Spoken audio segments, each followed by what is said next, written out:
Well, hello, this is Rochelle, and welcome to my channel.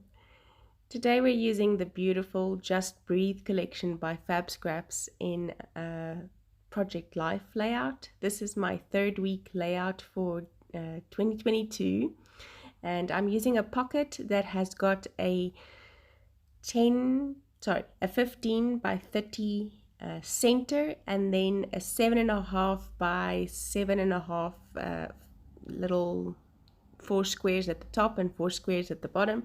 So I'm just getting my paper ready. I want to use a mix of the Just Breathe paper. It's really, like I said, such a beautiful paper range and so easy to work with. It just goes with absolutely everything. To bring it to the Project Life part of it, Project Life for me is really a way to get those everyday photos. So not necessarily the photos that fit together for the perfect kind of big scrapbook layout, and not necessarily, one kind of center photo that takes, the show and is done professionally, but all of your everyday kind of photos. So the photo that you take of your coffee at the coffee shop, or the random photo of the sky that you take because the clouds are pretty, or that excerpt of your son's report card that he passed matric, or whatever the situation may be that you've had in that week, that you can put those weekly photos together on a simple layout. So like I said, I use the papers and I cut out that centerpiece and then cut out two of each of the square 7.5 by 7.5 centimeters for the top, and so that they vary, but they're in the same collection. A lot of people buy big Project Life kits with, filler cards and sentiments and all of that stuff, and I find that although that's great, it's not necessary. For me, the biggest thing why I started and am continuing with Project Life is that I can use all of the bits and pieces of scrapbook paper that's left over from my layouts and those things. I can use those together, or even just one solid page. I can cut those up in little blocks and use that as a layout. It doesn't have to be expensive or anything elaborate. It just has to be a place for you to, number one, the gazillion photos on your phone, and number two, to have a place where you can share those memories and document what happened, so that you can write down the little bits and bobs about each photo to remember it, so that if you are in your old age and your kids ask you about photos or go through your phone, that they will be able to, with you, remember the time and the place and what happened and things like that. So I did cut my photos smaller because this 7.5 by 7.5 is a very unusual size. So I cut them smaller, and to return kind of that white frame to it, I just took my distress kind of tool. It's pretty much a nail file, I'm just going to be honest here. And I kind of created a white edge by rubbing or distressing the edges of these photos with that tool. And then for the top, I did have smaller photos of my hospital day. And so every year or every 6 months, I go for treatment, and even the yucky stuff, this is what Project Life is good for, to document even those times when it's not all great, but to remember, to go through and to remember. Now this one stumped me more than the others because I couldn't find the perfect layout. But yeah, so there's that. I did take my gold gel pen, and I went over that line drawing that is so unique to this range. I love all of these line drawings, and you'll see on my Faith Decks card for my first video this month using the FabScraps range, I use the line drawings a lot as well. And I just wanted to give that little bit of glitter to it, but also have it pop out just a bit more. And in doing that, I just added that gold gel pen to it, literally just trace the lines, and it just pops out so much more in doing that. And then the fussy cut parts sheets that I used for flowers, I'm just adding those flowers around my 2 cups of coffee, so they're not at the same place or on the same day.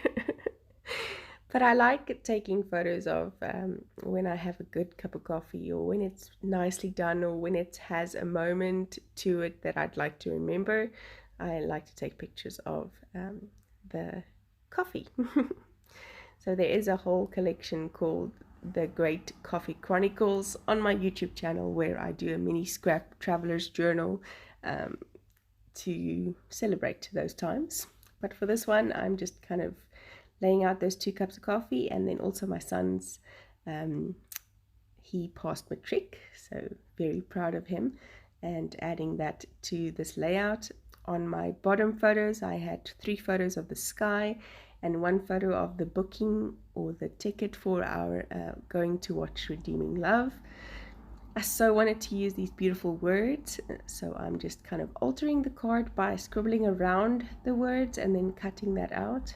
You can still use these beautiful flowers that will be left over in other random places, but I just wanted to kind of fill that corner with the words and flowers and 1 or 2 of these metal embellishments.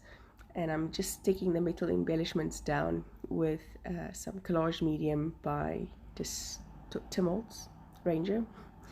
I also use that key, the lock kind of spot for next to the matric results, because obviously it's opening a whole new future for him. And then I'm using some alphas by Sailor Art. These are done from gold glitter cardstock, and I'm just trying to get out the word week and then the number 3, so week 3 for 2022.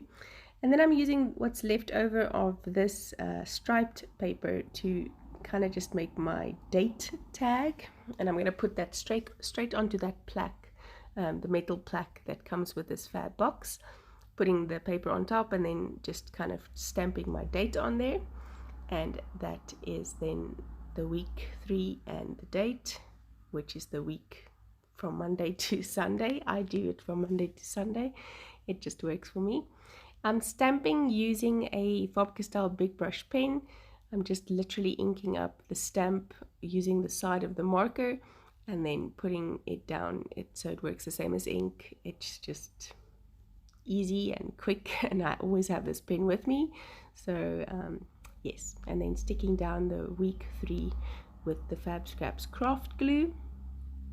And then I'm going to just make little kind of flags or labels for each of the other photos, just to do a quick bit of a write-up. So literally just taking that striped paper that is already a part of my stash now because of what's left. Oh, I did add that little bow of my stash that's left, and it provides some kind of lines to sort of write in.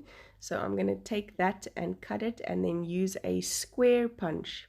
So I have a little square punch that I'm just going to use then to on the corner to cut the flag part of it, and then just add some staples to give it some dimension, using the staple to adhere the flag to the photo. I did edge it a little bit. I tried with distress oxides and with a pen just to kind of let it stand out a little bit more, make it pop off the photo just a tad more, especially on the ones where I'm already using the stripe for something else or for the background. So just kind of inking up the edges of those little flags using the distress oxide, and then in the corners or those flag tails using just a pen. And yes, that really is pretty much that. Like I said, it doesn't have to be complicated, it doesn't have to be extreme, and you can use some dimension, like I used the bow and the metal lock and the metal plaque on this layout. But for the rest, really, it's just making sure to get those photos down and remember the times and remember the beautiful memories. And then, like this collection says, to take a moment and to just breathe. This is very, very, very therapeutic for me. I really do enjoy documenting these photos. And so, yes, thank you so much for sticking around and for joining me on this journey of project life. There isn't courses or kits, I would say. It really is you work from your photos out and put a page together of your week. Thanks for joining me. Hope to see you again soon. Bye-bye.